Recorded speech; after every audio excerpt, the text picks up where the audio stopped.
All right, let's get started then. Uh,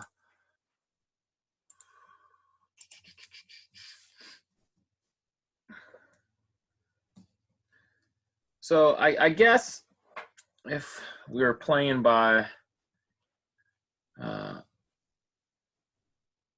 regular rules, this would be what, lecture 40? Ooh, in pink.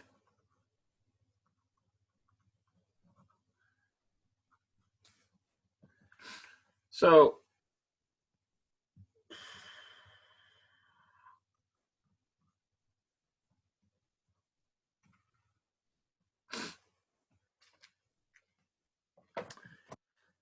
the last class was an interesting class. I say that all the time. I say like the same dumb things all the time. We did the following.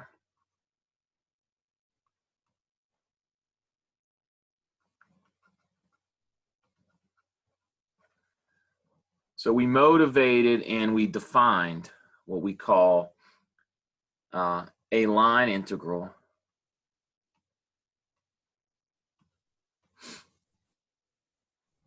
over a scalar function.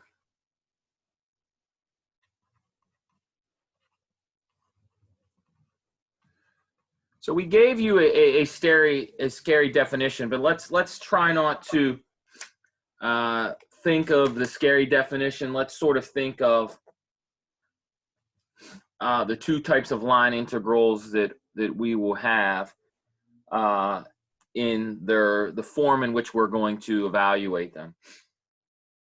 So what does a line integral look like? It looks like the integral symbol f and then ds, and then we integrate over a curve. And how do we do this? Well, it's given by this particular traditional integral. You take f and you evaluate it at r times the length of r, derivative, dt. And as we suggested last class, it's nice to sort of remind ourselves that this creature right here is ds.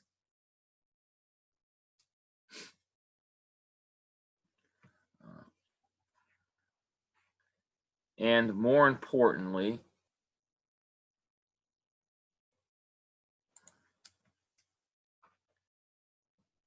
what is r? Well, r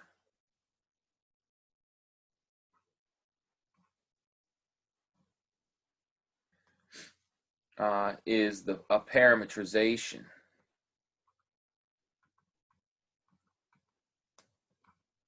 of C.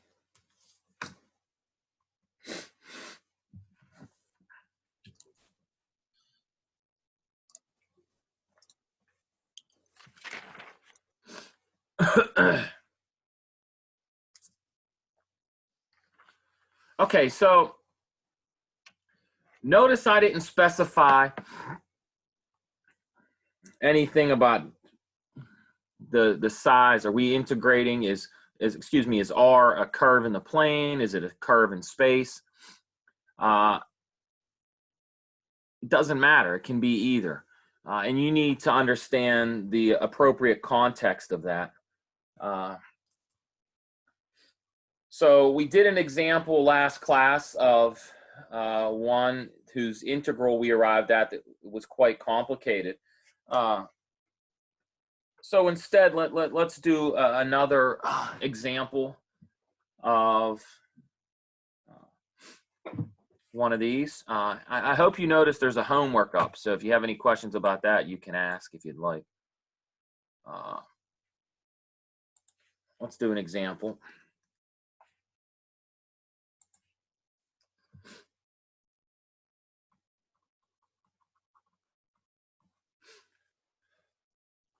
So we're going to integrate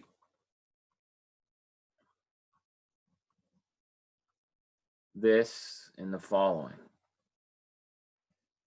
So f is going to be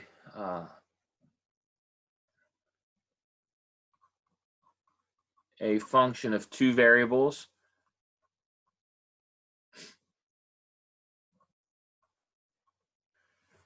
X squared plus 2y squared.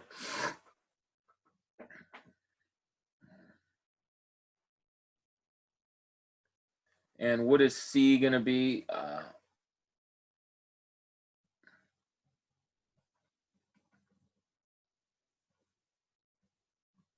C is going to be the circle of radius 1 centered at the origin.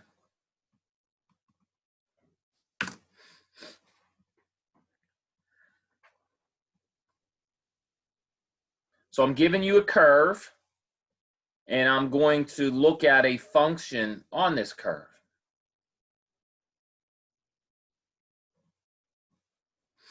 And I want to know what is the integral of this.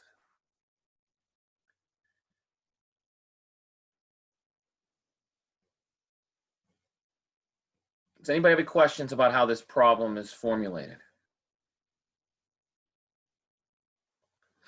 All right, so to answer this, we have to first find a parametrization of this curve.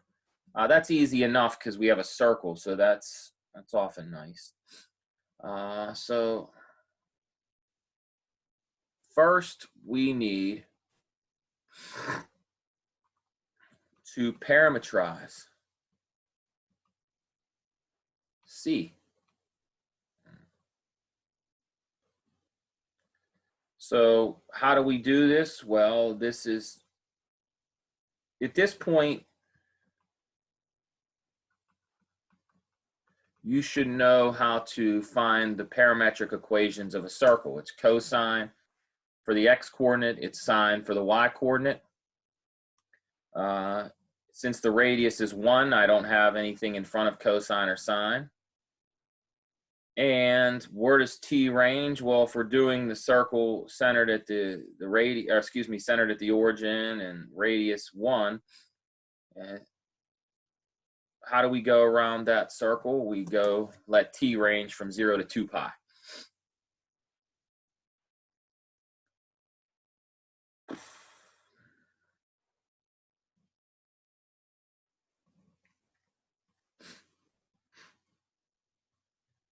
Does anybody have a question about this?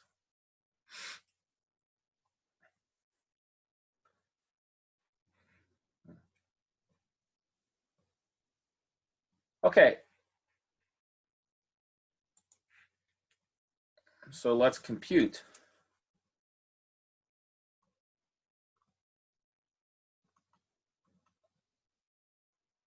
Let's take the derivative of r. So r, again, when you have these curves or these what we call vector valued functions, the derivative, you do each component separately. So the derivative of cosine is negative the sine. And the derivative of sine is cosine.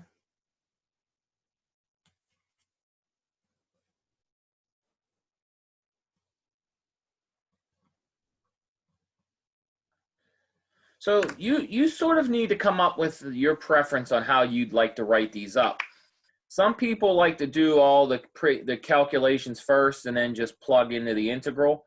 That's typically not how I like to do it. I like to write the integral out and fill in each piece as I go. So let me try to make that a little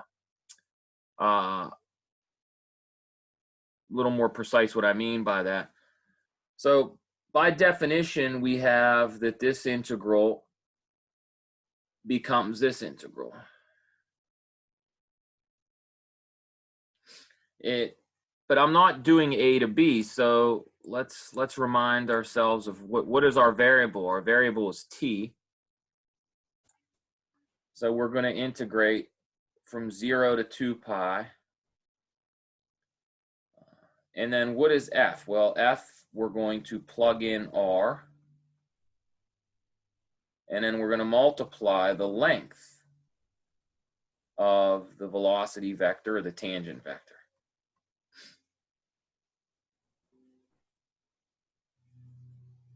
So I always like to write this piece out just so I remember what's going on. So what is f when I plug in r of t? Well, let's not forget, what was the function f? F was x squared plus 2y. So this is going to be, let's be very, very clear what's happening here. This is going to be cosine squared of t plus 2 sine squared of t.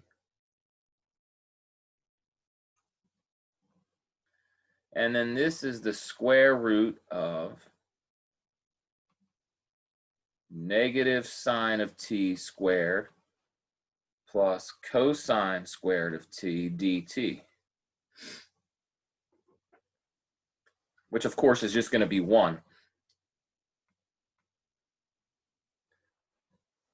So this integral simplifies to cosine squared of t plus 2 sine squared of t dt.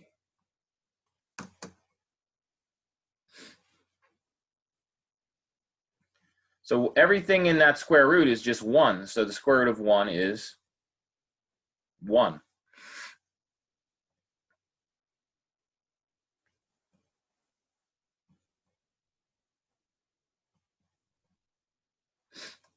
So now we're at a place where we have to remember our calculus 1 and our calculus 2 because we have an integral. Now there's a few ways that you could attack this integral. You can integrate both pieces, that's not hard, but why not sort of eliminate things if you can using trig identities? So before I finish this integral, does anybody have a question?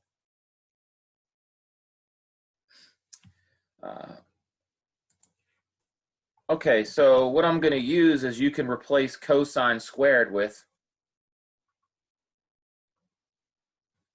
1 minus sine squared plus 2 sine squared. So I'm just going to kill one of the trig functions. And then this simplifies to, I didn't have to do that, I just wanted to. Your call, I don't care how you do it. And then how do you integrate this? You integrate it as follows. The integral of 1 is just t. What's the integral of sine t squared? Well, you can't integrate that until you rewrite it.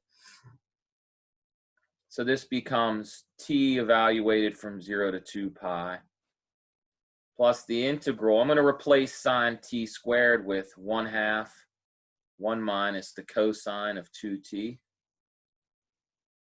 So this is a trig identity that you probably have forgotten, but we did this in Calc 2. That's how you integrate sine or cosine to an even power. You use this so-called double angle formula. So this becomes 2 pi minus 0, and then this is 1/2. What is this integral? Again, this is t. When you integrate cosine, it becomes minus 1/2 the sine of 2t from 0 to 2 pi.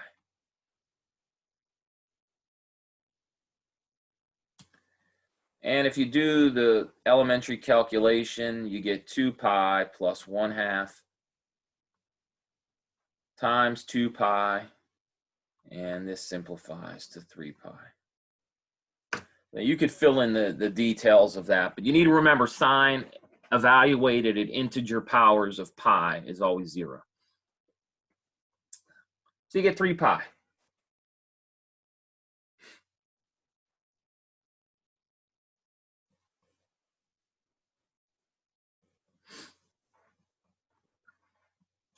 Does anybody have a question?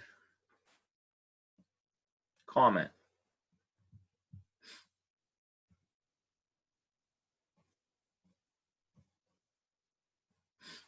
This is fun. You know what? A question that I would have if I were someone in your shoes is I might say, okay, well, is there any physical interpretation of this integral? And the answer is integrals like this have lots of physical interpretations. One way you might imagine this is, suppose you had a circular plate. Maybe you had a metal plate or a concrete plate or anything, and you wanted to understand how the temperature was distributed along it. An integral like this might be used to determine the average temperature on the boundary of a plate. For example, if you had a metal plate that might go under extreme differences and changes in temperature, a question you might ask is, okay, well, how does the boundary's temperature change? What is the average value at any given time? And how would you compute that? One way is to compute integrals like this. So what is the physical interpretation? Well, if I have a circular disk, then at any point on that disk, I associate a temperature with it. That temperature could be given by this function, f of x equals x squared plus 2y squared. So anyhow, there's some food for thought there if you want to think about that. Any questions? Okay.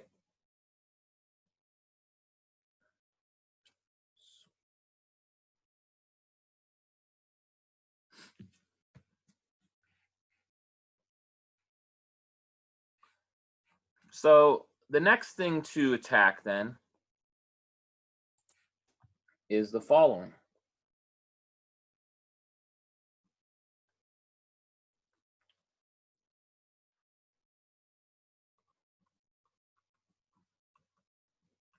So we can also integrate vector fields.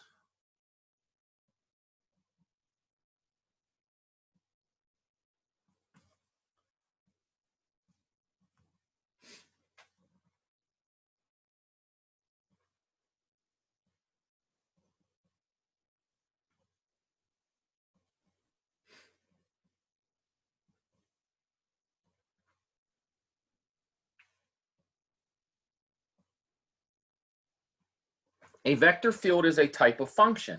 And so we might ask, can we integrate it? And the answer is yes, we can. And then the next question is, how do we do it?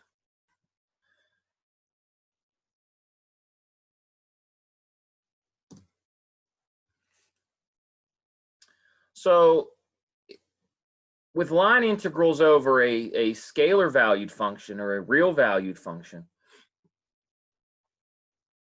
we had f ds.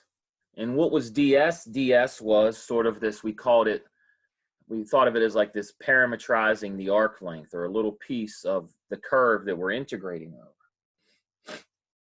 Well, now we might have a curve, and we might want to ask ourselves, okay, what happens, or another way of saying it is, if we take any piece on that curve, any point on that curve, we can think about, what does the vector field do to that piece?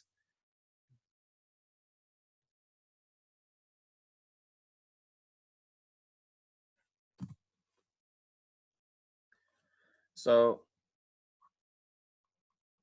if f, whoa,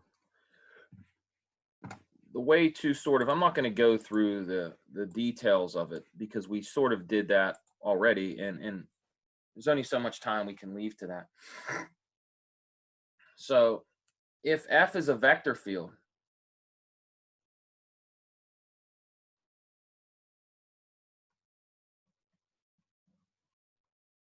we define the line integral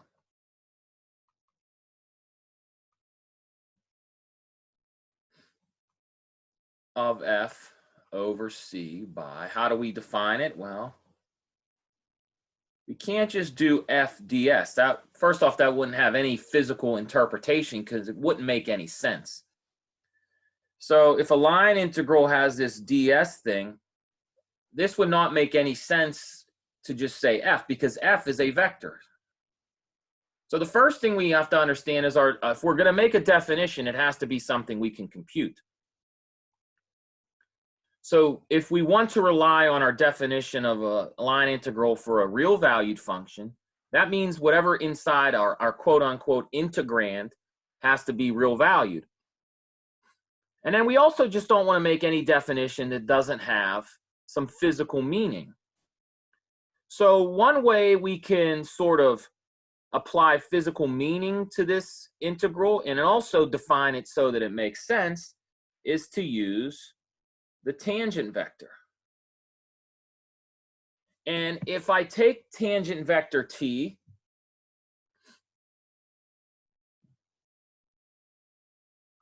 and I dot it, remember, if I have two vectors and I dot them, I no longer have a vector. I have a scalar valued thing. So now if I make this definition f dot t ds, this now makes sense as a mathematical object. And also its definition is going to give us some very useful interpretations. Again, I don't know how much physics you guys have, but this integral arises naturally in the computation of work. So in physics, you study this idea of work, and one of the questions we might ask is how much work is done in a force field, specifically maybe a magnetic field or a gravitational field or an electric field. And if we'd like to compute work done in certain scenarios, it gives us integrals that look like this.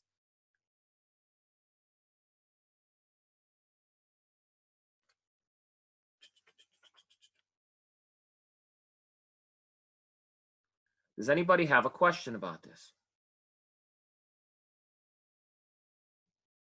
So remember what t is. We studied t weeks ago. T is the tangent vector.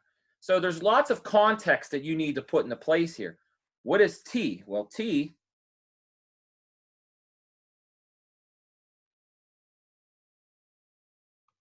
is r what? Prime. It's the unit tangent. And then you divide by its length.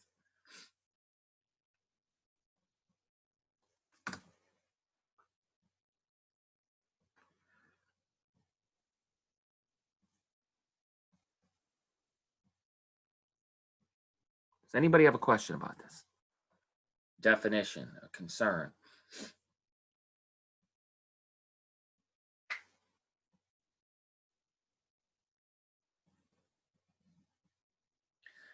Now, there's always these little subtleties like when does this exist and all that and blah, blah, blah. Again, in Calc 3, we're not concerned with that. We're interested in can we compute these and can you do a little bit of elementary applications? Can you compute and associate this with work? That kind of stuff.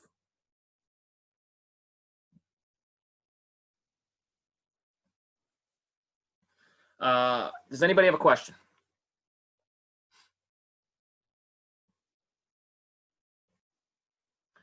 All right, so sometimes people like to sort of write this in a different notation, but that's the definition. So let's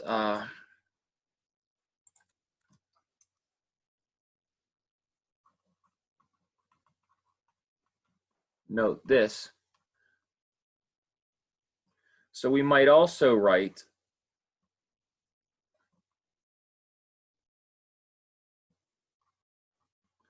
let's plug in what these creatures are. Well, by definition, what is this? Well, this is the integral from a to b. And so it's f. Now replace t. What is t? Well, I showed you on the previous page, it's this.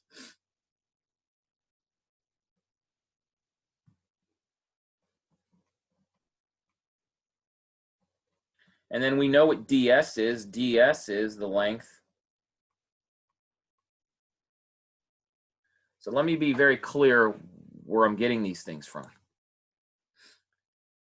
This guy right here is just ds. And this creature right here is t.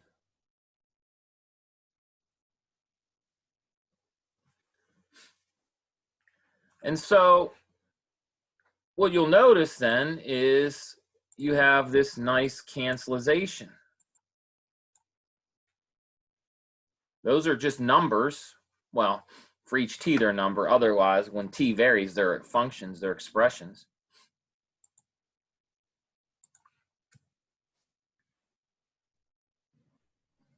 And so what do you get? Well, this simplifies to f dot r prime of t dt. My vector symbols.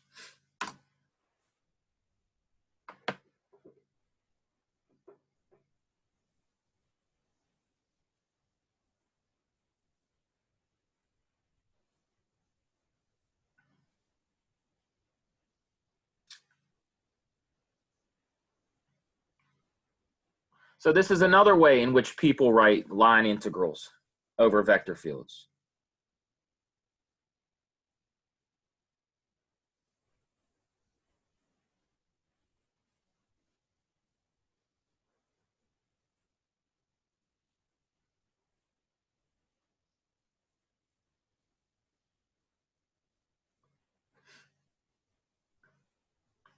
So when you write it like this, some people like to adopt even more shorthand. Now, why am I going through all this? I'm not trying to scare you. I am trying to give you that if you go online and you look for these things, you're bound to run into different notations. So someone else might adopt this shorthand, which is very common. Instead of writing r prime of t, we write dr like this. So f dot dr, where r is a vector. So again, this is shorthand. So some people might write it like this or this.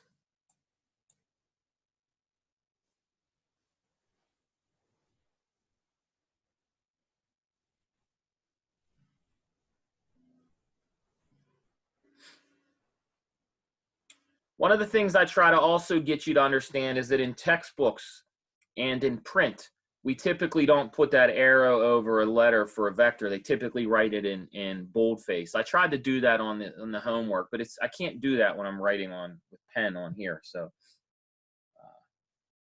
anytime you see an arrow over a letter, you have to understand that that means we have a vector. And so it's important that you understand that r, when I write dr with the vector notation, that's sort of like a shorthand, but it does have meaning. And we're going to exploit that in a second.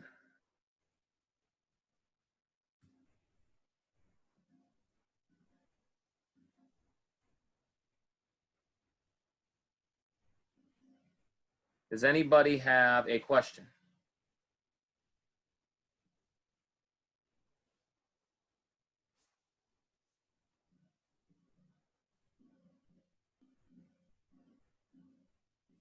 Okay, so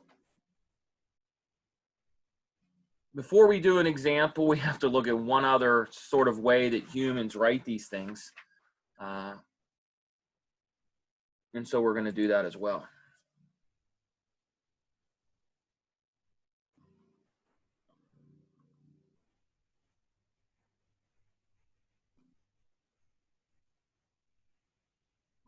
So this is, again, and the reason I say sometimes we do this and sometimes we do that, well, not only are there different common conventions for writing these things, but every discipline sort of has their own. So some of you may have read things in physics where maybe you see a dot above a function and you might like, what does that mean? Well, in a lot of physicists use a dot to represent a time derivative, where they use the primes and the dx, dy's to represent spatial derivatives. Now, maybe that makes sense to you, maybe it doesn't. I don't know. But every discipline has their own sort of notation. And even sub-disciplines of disciplines have their own notation. So here's another thing. Suppose we have a vector field in general. So let's do 3 dimensions so you can see how it works out. So it has an x, a y, and a z coordinate, and each one of those coordinates depends on the input x, y, and z. So what does a 3-dimensional vector field, a generic one, look like? Well, you might write it like this. You might call this f of x, y, z. And then the second coordinate, I can't use f again, so maybe I'll use g of x, y, z. And then I have a third coordinate possibly, and it could be a function of all 3 inputs.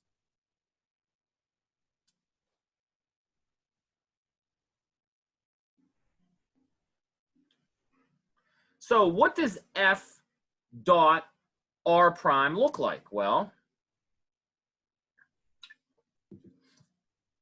let's remind ourselves what r looks like.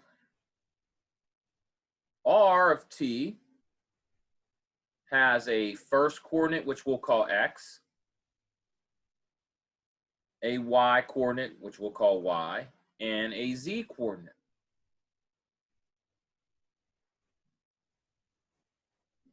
And so what is its derivative? Well, its derivative, we could write it as x prime, that's fine. But let's write it a little more descriptive. Let's say dx dt, dy dt, dz dt.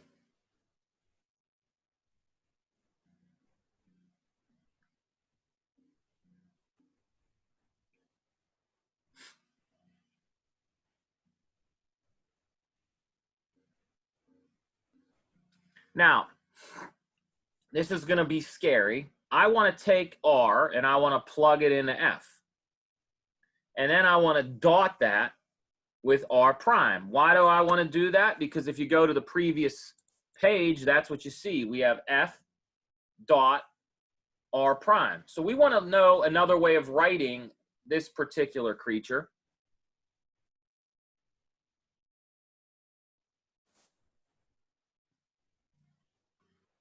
So instead of writing r prime like this, I might even call this creature, just to be more consistent with what we had before, we could even call this guy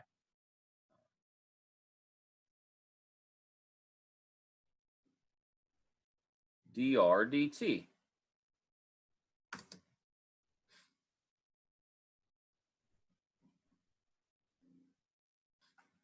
That's just another notation, and we noticed that popped up on the previous page, dr. Well, what is that? Well, it's r prime of t dt.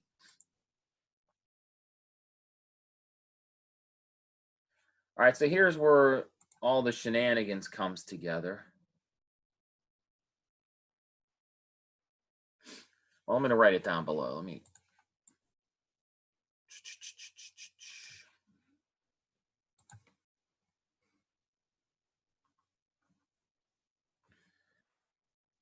So what is f dot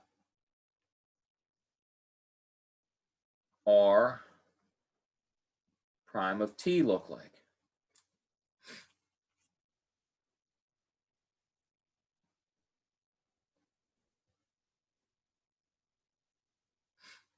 Well, it's f times dx dt plus g times dy dt plus h times dz dt. So that's just a dot product. That's what you learn when you learn a dot product. You take the first component of f, which is little f, times the first component of r prime.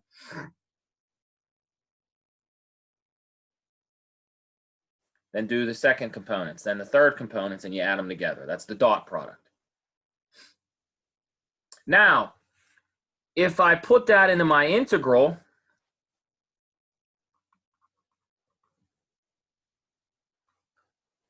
my original integral, which was f dot t ds, that becomes this.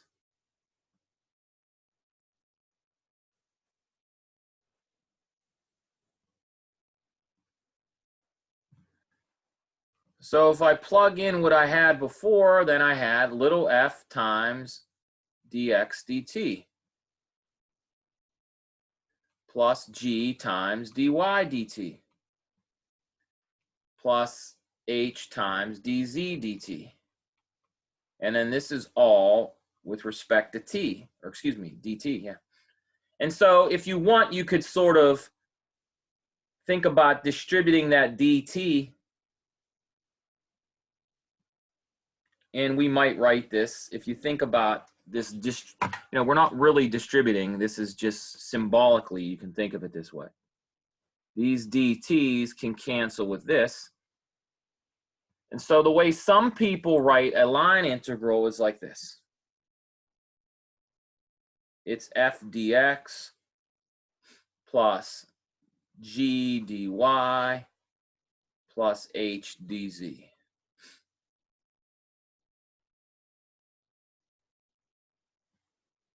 So this is a third description.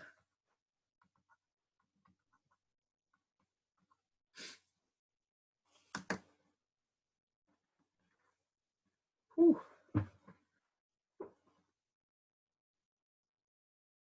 It's overwhelming. There's a lot happening. So take a moment to think about that.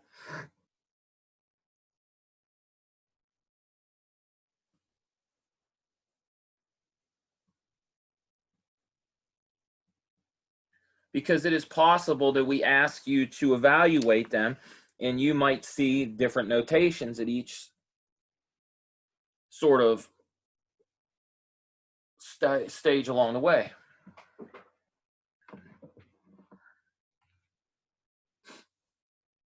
And part of me doesn't know the best way to sort of teach this. I mean, I could just have given you one way that people write it, not to overwhelm you. But what I've found is that when you go to other books and you go to the internet for help, you're going to see different ways of writing line integrals. And so it's useful if you can sort of have experience with all the versions.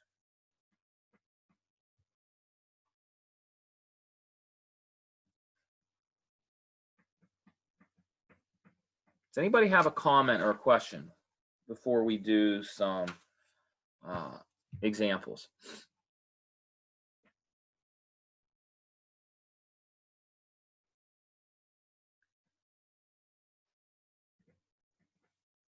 I was trying to look it up, but the last integral that you wrote down is basically like 3 separate integrals, right? Because of the addition. No, it's not, because you're gonna make it'll be more clear. Like right now, that's something you've never really seen before. I mean, look at the notation right now. I mean, you don't want to think of that first guy as an integral with respect to x, and you don't think of the next one as an integral with respect to y, because don't forget, f, g, and h could possibly depend on all three variables, x, y, and z. So this is just a new notation. It's quite overwhelming, and until you start working with these, you really don't see how they're all connected. That's what I said. Like one way I could teach this is to just give you f dot t ds and then just say compute it from that way. But the fact of the matter is, I could do that way, and then we can encounter these other notations as they arise. But typically what's going to happen is, if you went to another resource, they might define a line integral like this thing at the bottom of the page now. And what the bottom thing is that's what's called a differential form, and that's some advanced ideas. But what we're doing is we're getting into these more elaborate types of integrals that aren't very much, they're not the same types of integrals that we studied in Calc 1, only we're reducing them to those types of integrals. So the best way for me to answer your question right now is that is not 3 separate integrals. But it is. So like you're kind of abusing notation. That's exactly what you're doing. You're Okay. abusing the hell out of it. But it turns out it's illegal to do. We're not lying. We're not making things up just so they work. It just so happens that our abuse of notation works. Kind of like U sub, right? That's exactly right. Yeah. When we're teaching you U sub in Calculus 1, we abuse notation. Another place we abuse notation is when you solve differential equations by separation of variables. Remember when we separated and integrated? We abuse notation. It works because we're really just teaching you to abuse notation without explaining that it's really the change of variables that's behind the scenes. So right here, there's bigger, deeper themes at play, but we can abuse the notation because we just trust that it works. And if you ever want to learn really what's behind the scenes here, you take a class in what's called differential geometry. And you study these things called manifolds, and you study all this crazy stuff called 1 forms and 2 forms and 3 forms. That thing right here, this is called a differential form. So if you want to blow your mind, Google them. Some of you might get to learn about them someday if you study things like in relativity, or I even shared some of this with you before these. Remember, I think last semester we were talking about things like with gravity and relativity, and I was showing you some of like Einstein's metrics and all these crazy things. In order to understand all that, you need to understand these ideas of differential forms. But anyhow, this will become a little less overwhelming once we do some examples. So really, the way to think about this is there's 2 ways you might see a line integral given to you, and they're equivalent is what we're telling you. And why are they equivalent? Big, deep theorems tell us they're equivalent, but also abusing notation at least convinces us they are equivalent. You know, me crossing these out, you know, sort of abusing notation. So let's do some examples, shall we?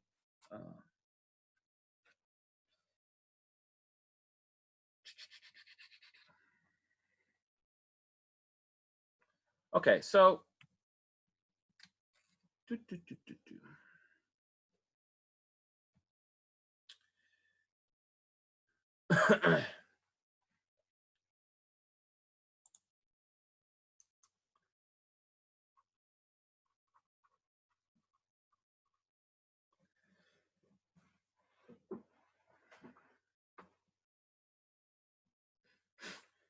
so let's take f dot t ds.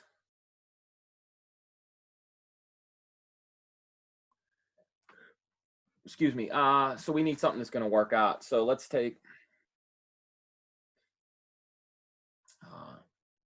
a very simple guy.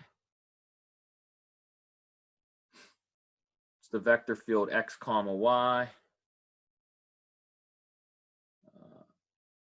And what's C going to be? Let's say C is this curve.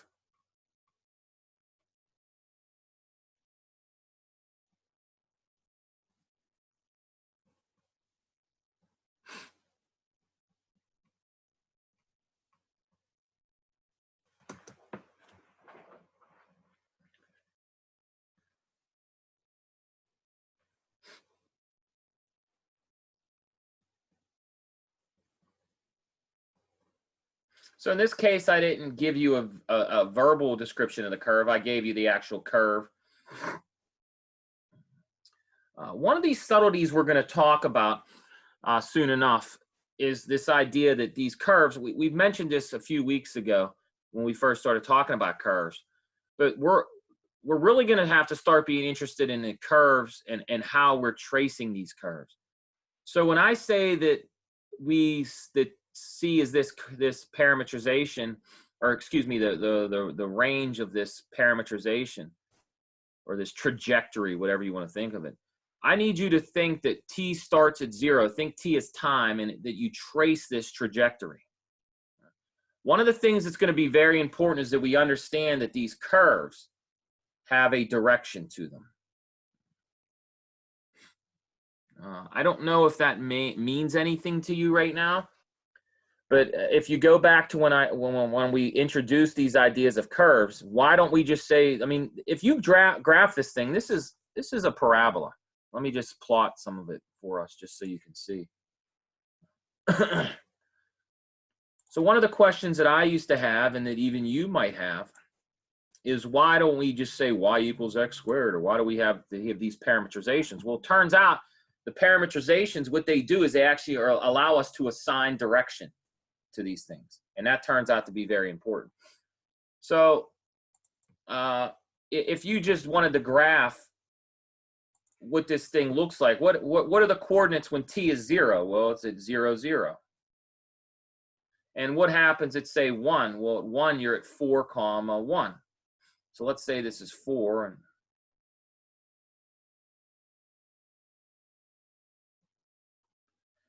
what happens at 1/2? At 1/2, when t is 1/2, you're at 2, comma what? Well, plug in 1/2, 1/4. So it's going to look like this.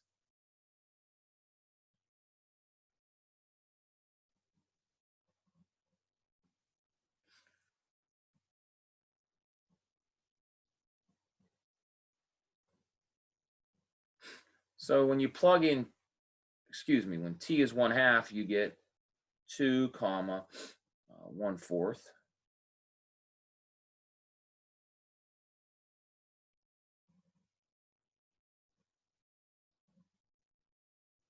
But the important thing, again, the important thing you want to take from this is you got to imagine an object moving along this trajectory. We're going to talk more about that soon enough.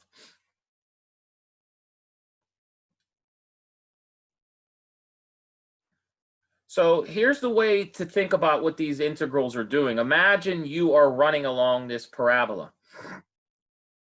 Now imagine that you're running in some force field. Maybe it's wind, I don't know. And how do we know what the force field, what's the direction of the wind? Well, it's given by F. It's given by the arrows that we would get in this field, X, Y. So for example, when X and Y are 0, there's no, at the origin, there's no wind. But if I move out to the point, say, well, at the point 2 1/4, well, what's that? If I were to draw an arrow here, let's get.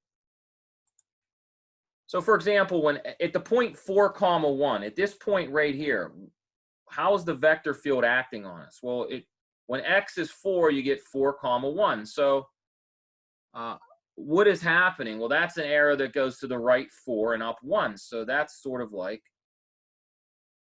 this.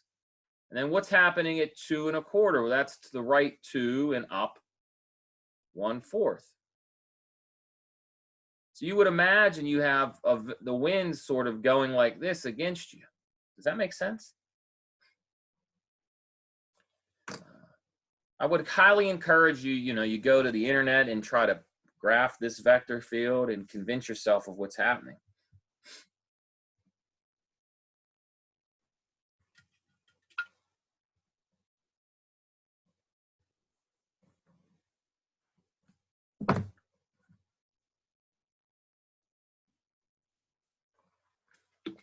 Okay, so let's plug and chug.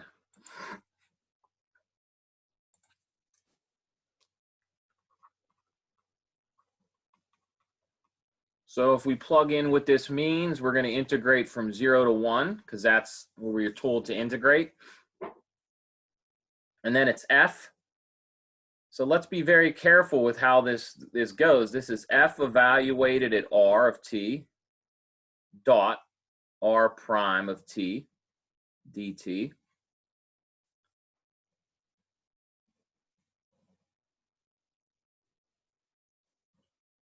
So I'm going to be very careful with how I do this, because this, for most of us, this takes some time to get. When I plug R into F, what does that mean? Well, that means I'm plugging in the vector. What is R? It's 4t, t squared. And then what's R prime of t? That's the vector 4, 2t dt.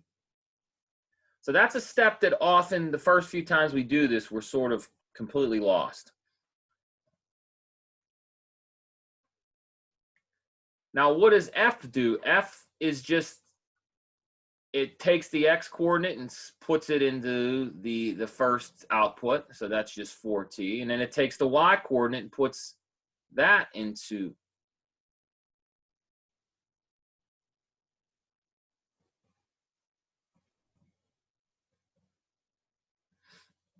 So in many ways, you can think of this vector field f as sort of the identity. Whatever you give it, it spits it out. So if I give it 4t comma t squared, that's what it spits out.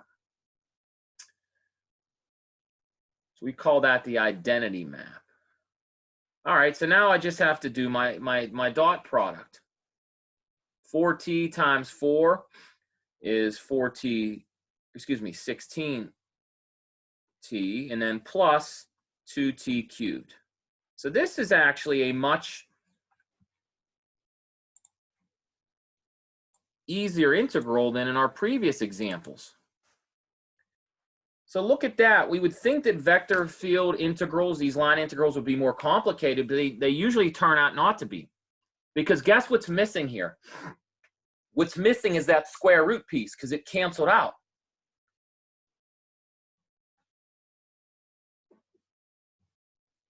So this is not hard to integrate. 16, you integrate, you get 16t over 2, so you get 8. And then this is 2/4 t to the 4th. You plug in 1. You get 1/2. And so 16 over 2 plus 1 over 2 is 17 over 2.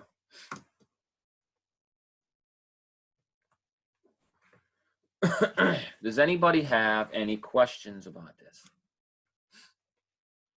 So again, what I said, which is quite fascinating actually, is this integral, as many of these line integrals are, they're not as bad as the line integrals over a real valued function, because the square root piece is no longer there.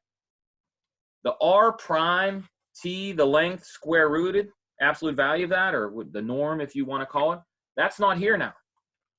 So that square root term goes away. I don't know and maybe you'll have to do more examples before it truly makes sense, but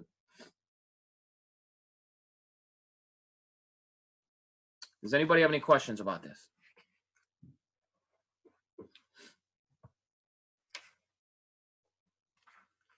Whew.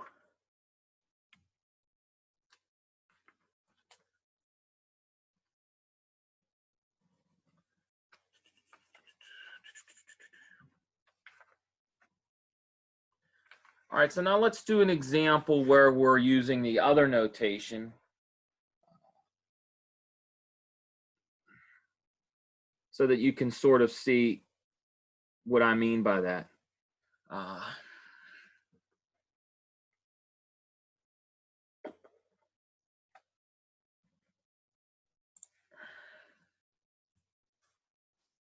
change colors.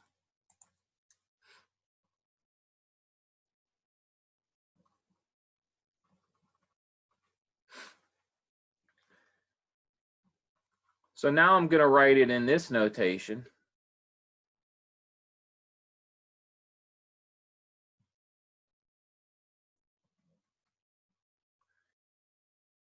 No, not equals C. Kid's crazy here.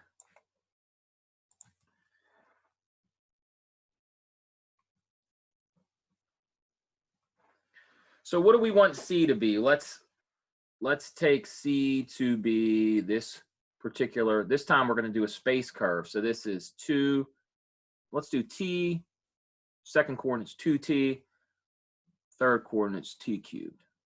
Or excuse me, not t cubed, t squared.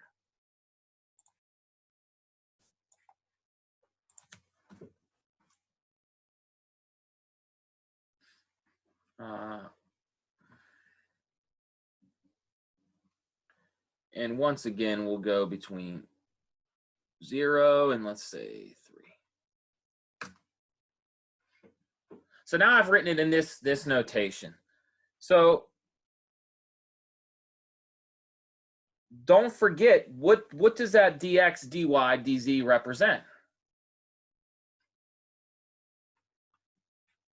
Well, here's what you need to sort of come to grips with. Remember, x, y, and z are given by, those are the components of my parametrization. So if we plug this in, we have x of t equals t, y of t equals 2t,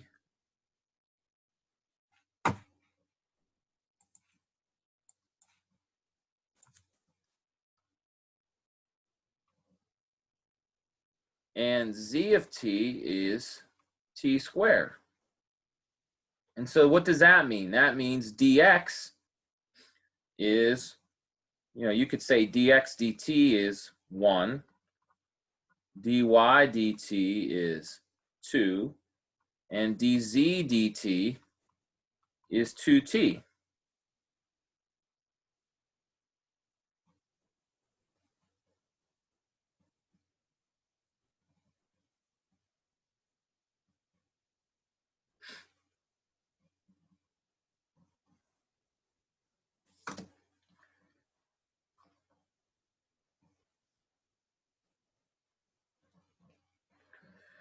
All right, so how do we piece this together then?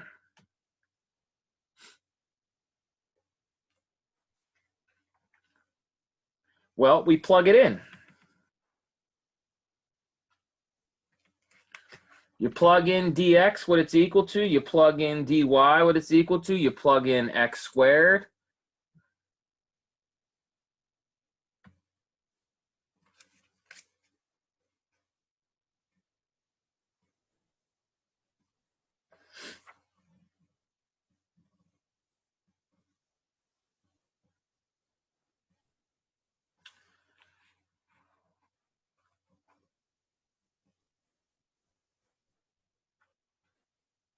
So if we plug that in, let's put it at the bottom. What does our integral become? I'm going to change colors here.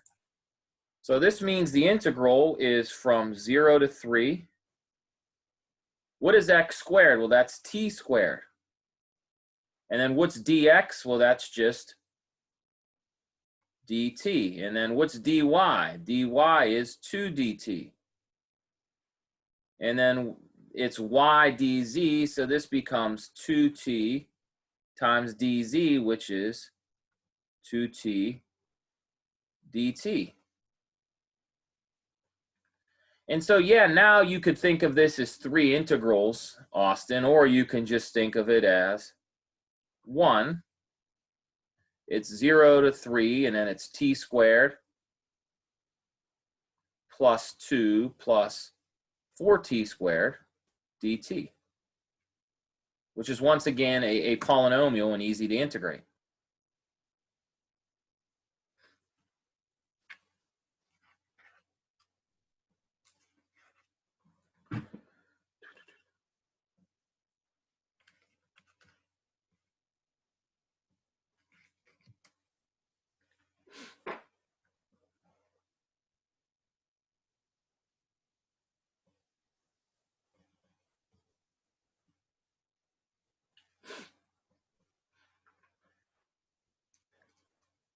So this is an example that might take some time for you to sort of get to the bottom of.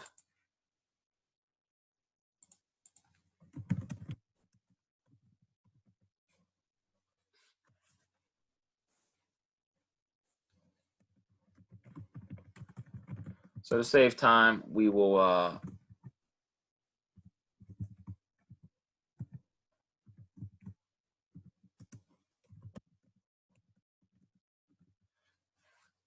integrate that using computer. So you get 51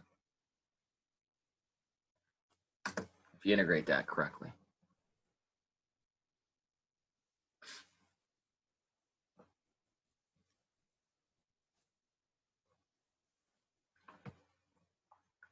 Now what you should do is you should think about writing that integral. You should think about, if you just did f, what's my f here in this particular integral? What was my vector field I was actually integrating it?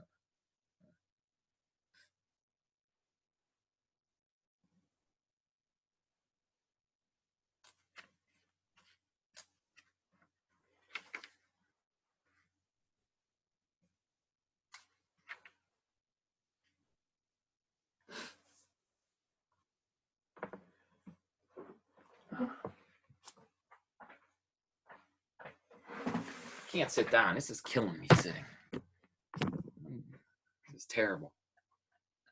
All right. Does anybody have a question about this example? Comments? So I gave you some practice with these. Hopefully you'll do it. I think before we leave, we need to give you some, some context with these things. So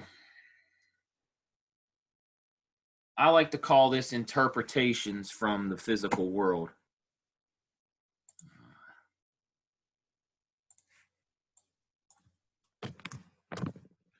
So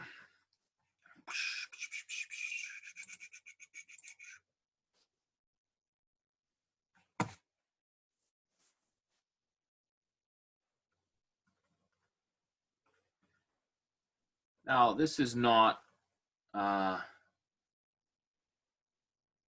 full detail, but these are things that some of you have heard about before. Some of you will hear about them. So the first one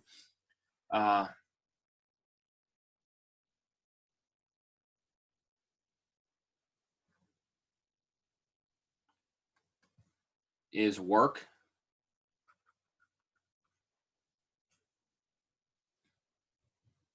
Work, by definition, is the integral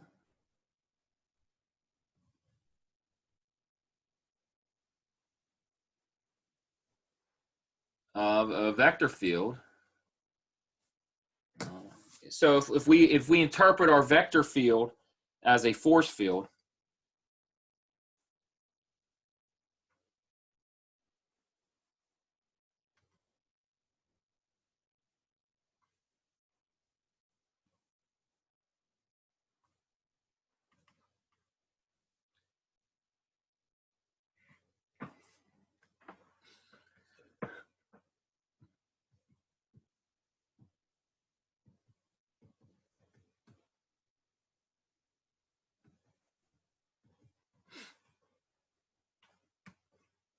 so if you interpret your vector field as a force field, then what you're doing is you're calculating the work required or done by moving along this curve, this path.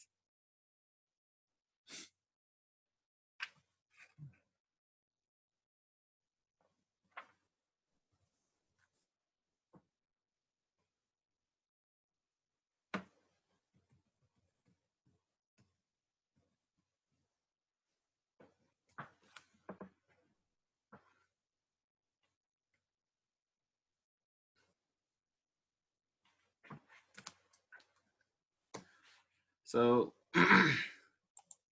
what is another interpretation? Well,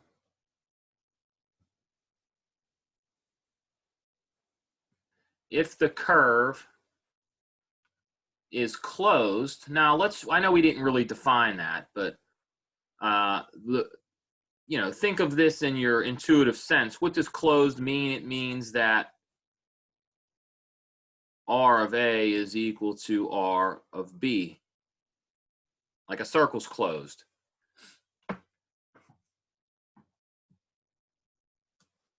So if the curve is closed, we can interpret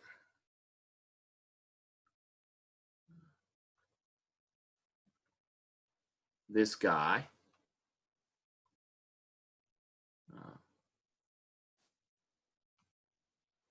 as the circulation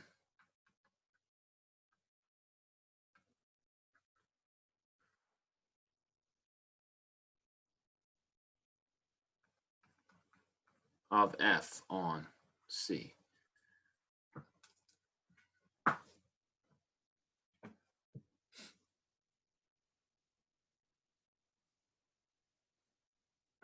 So, if you want some insight on this, think fluids. Think trying to understand how fluids move.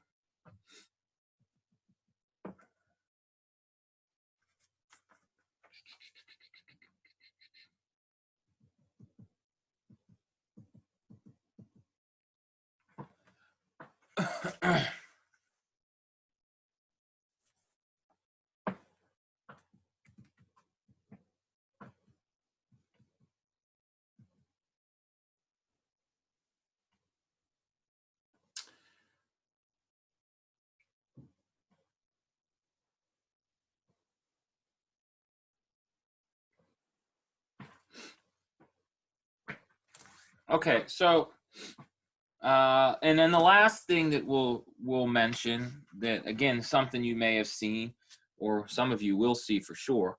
I don't know if you'll see it defined this way, or but you could define it. What did I do? I just lost.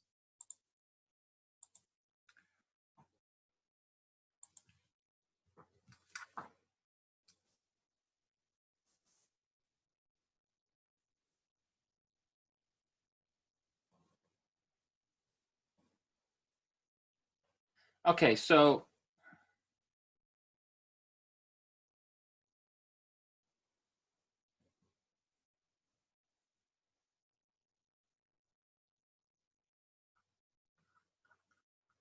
we can define the flux of F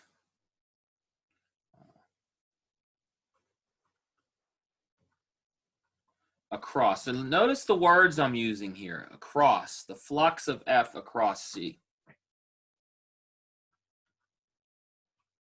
And this one's slightly different. It's not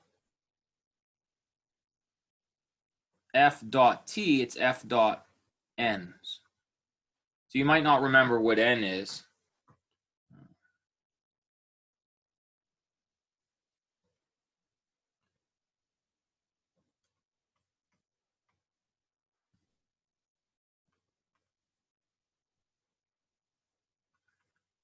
N was called the unit normal.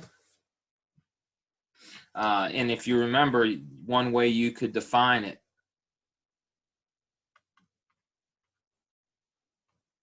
is it is the tangent vector crossed with K. Remember K? 0, 0, 1 vector.